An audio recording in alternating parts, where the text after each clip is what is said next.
வணக்கம் நண்பர்களே. நீங்க இப்போ இந்த வீடியோ பார்க்கறீங்கன்னா ஒரு காரணம் இருக்கு. சர்க்கரை நோய் அல்லது நரம்பு சம்பந்தமான பிரச்சனை, கை கால் மரத்து போறது, நடக்க கஷ்டம், தோள்பட்டை உறைஞ்ச மாதிரி இருக்குது. இப்படி ஏதோ ஒரு விஷயம் உங்களை இங்க கொண்டு வந்திருக்கும். இன்னைக்கு நான் சொல்லப் போறது ஒரு மருத்துவ கட்டுரை இல்ல, ஒரு உண்மை வாழ்க்கை கதையோட ஆரம்பிக்கலாம். ஹேமலதா, வயசு 52. அவங்களுக்கு கடந்த 6 வருஷமா டயபெட்டிஸ். முதல் 2-3 வருஷமெல்லாம் சுகர் மாத்திரை சாப்பிட்டா போதும்னு நினைச்சிட்டாங்க. ஆனா 4வது வருஷத்திலிருந்து மெல்ல மெல்ல ஆரம்பிச்சது. முதலில் கால் பாதம் மரத்து போன மாதிரி. அப்புறம் கால்ல செருப்பு இருக்குதே தெரியாம நடக்க ஆரம்பிச்சாங்க. ஒரு நாள் சமையலறையில சுடுநீர் கால்ல விழுந்து புண்ணே தெரியல.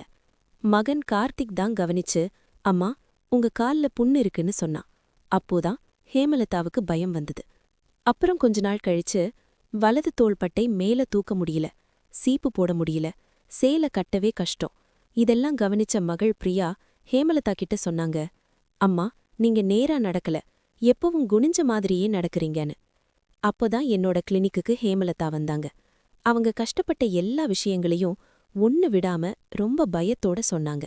அப்பதான் நான் ஹேமலதா கிட்ட சொன்னேன், உங்களுக்கு டயபெட்டிக் நியூரோபதி வந்திருக்குன்னு. அதாவது டயபெட்டிஸால் வந்த நரம்பு பாதிப்பு. நண்பர்களே, ஆஸ்துமா வந்தா ஆஸ்துமா தான், கேஸ் வந்தா கேஸ் தான்.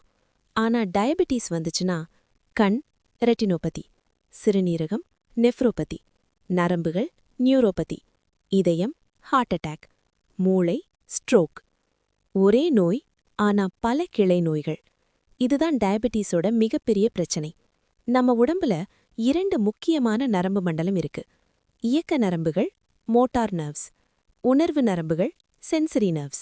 இயக்க நரம்புகள் தான் கைய தூக்குறது, காலை மடக்கிறது, நடக்கிறது, வேலை செய்யறது, இது எல்லாத்துக்கும் காரணம். உணர்வு நரம்புகள் தான் சூடு, குளிர், வலி, தொடுதல், உணர்ச்சி எல்லாத்துக்கும் காரணம். டயபெட்டிஸ் நீண்ட நாளா இருந்தா இந்த 2 நரம்புகளுமே வீக் ஆகிடும்.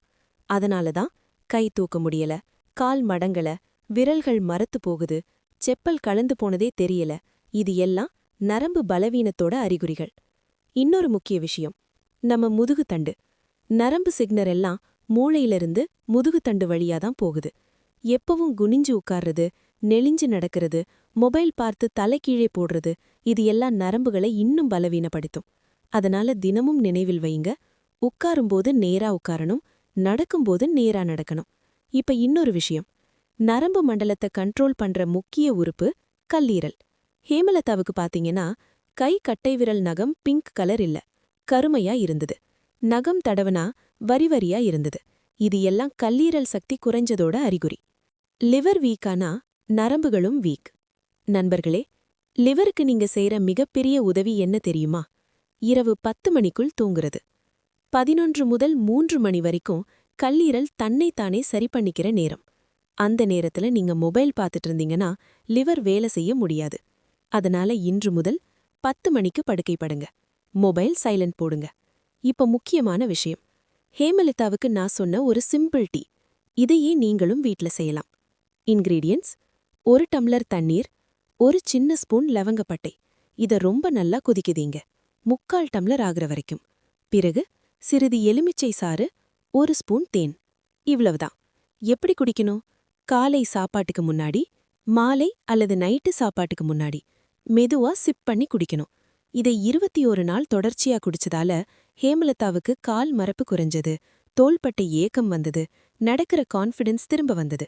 நண்பர்களே, டயபெட்டிஸ் என்பது மாத்திரையோட முடிஞ்ச கதையில்ல, அது வாழ்க்கை முறையோட சம்பந்தப்பட்ட நோய். நேரா உட்காரணும், நேரா நடக்கணும், நேரத்துக்கு தூங்கணும், உடம்பு சொல்ற சைகையே கேட்கணும். ஆரம்பத்துல கவனிச்சா நரம்பு பிரச்சனை திரும்ப சரி செய்ய முடியும். தாமதம் பண்ணுனா அது ஆழமா போயிடும். இந்த வீடியோ உங்களுக்கு பயனுள்ளதாக இருந்துச்சுன்னா தயவு செய்து லைக் பண்ணுங்க, உங்க ஃபேமிலி குரூப்ல ஷேர் பண்ணுங்க, சப்ஸ்கிரைப் பண்ணி பெல் ஐகான் பிரஸ் பண்ண மறக்காதீங்க. ஏன்னா உங்க ஒரு ஷேர் யாரோ ஒருத்தரோட வாழ்க்கைய மாற்றலாம். நன்றி.